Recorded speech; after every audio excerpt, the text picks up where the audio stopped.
Alrighty, guys, we're going to go ahead and get started on our lesson on analogies. Now that you have your Coronado paper and you filled out your topic and essential question, we're going to go ahead and get started. As I describe the slides, I want you to make sure that you're following along because on that handout of your notes, you're going to have to be filling in the blank. So instead of making you write out every single thing on your notes, I kind of helped you guys out by giving you a fill in the blank to make it quicker for you, okay? And I know that I'm going to be going pretty quick on the video. That's just to save time on the program. But if you need to, go ahead and pause. That way you can write out your answer. Don't feel like you need to be rushed. So we are looking at analogies. What is an analogy? An analogy is a type of word problem that contains words that are related to one another. So make sure that you're copying down these notes on your fill in the blanks. And remember to pause. I'm going to go ahead and move on, but pause if you need more time. How do I solve it? To solve the problem, you must find a word or words that completes the analogy. So usually there's going to be a sequence of words and you're going to have to fill in the blank to complete the sequence of the analogy. What does an analogy look like? So an analogy looks pretty weird at first. All you're going to see is a word. In this case, we have A to represent the word. And then you're going to have a colon, which are these two dots. You're going to have another word, which is B in this case. And then you're going to have these two colons that look kind of like four little circles, like a little square, okay? And then you're going to have another word, which is 1 in this case, and then your colon again, and then another number, which is 2. So A, B, 1, 2, and then we have our dots. So what exactly do these dots mean, these colons? How do we pronounce them? So the way that you're going to pronounce them, what it should sound like is A is 2, the colon means is 2, and then B, so there's going to be one word is to this word, as 1 is to 2, okay? So when you see the 1 colon, that means is to. When you have the double, that means as, okay? And I know it's kind of confusing, but with practice, you'll get it. So analogies look like this: finger, and then your colon, hand, 2 colons, eye, colon, and then face. But we don't pronounce it like that. We don't say finger, colon, hand, right? The way that we pronounce it is finger is to, remember this means is to, hand, as eye is to face. Okay, that is the way that you're going to pronounce it, is to and as.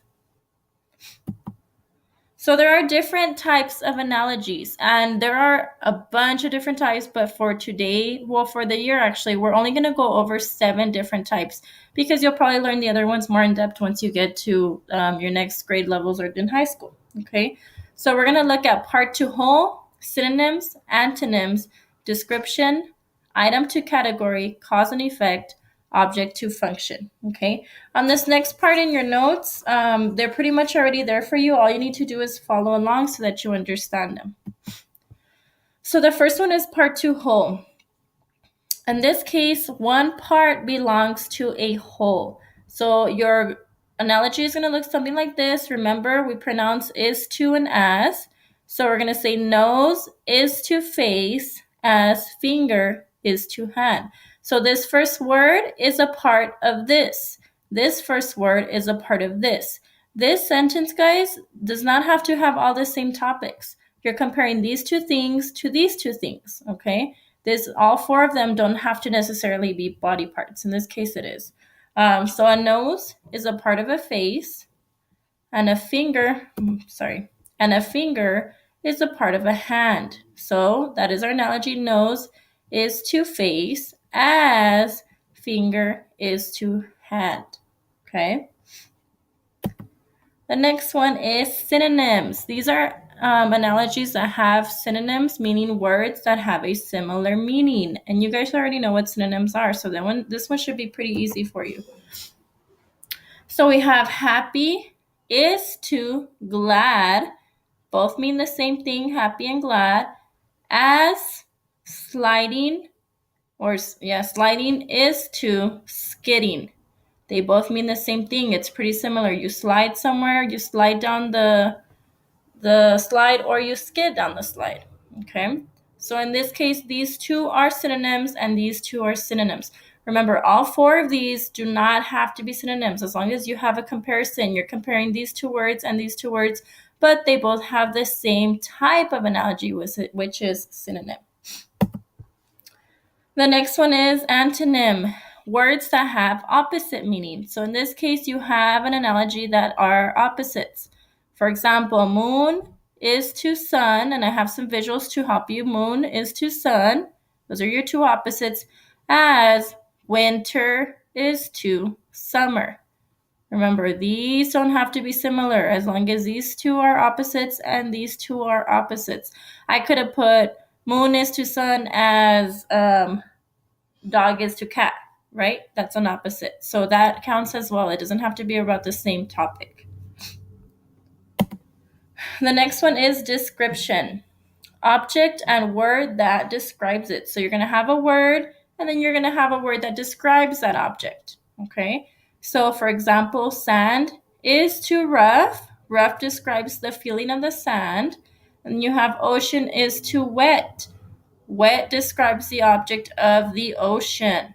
Okay, so you're going to have a topic, an object, and then the word that describes it, topic, and then the word that describes it.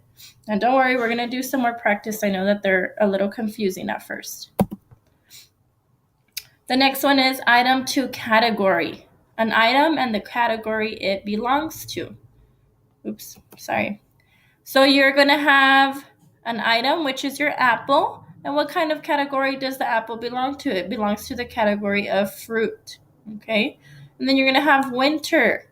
What category does winter belong to? In the category of seasons. So apple is a type of fruit and winter is a type of season. Okay. Those item to category. Did I skip one? Cause and effect. The next one is a cause leads to an effect. In this case, we have a rain. Rain is going to lead to a flood. We have our little picture of the cloud with the rain, and then the house is flooding. And then we have a speeding. When you're speeding in your car, what's going to be the effect of that? Well, you're going to get a ticket. Do you notice how these two words and these two words have nothing in common? That's because they don't need to have a relationship as long as these two words have the same relationship as this, which is cause and effect and cause and effect. Okay, so rain is to flood, as speeding is to ticket. Those are the effects that are going to happen because of this cause, or this cause, speeding. The next one is, and our last type is object to function. The function or use of an object. So we're going to have an object, and what is it used for? A broom, for example, is used to sweep. A knife is used to cut.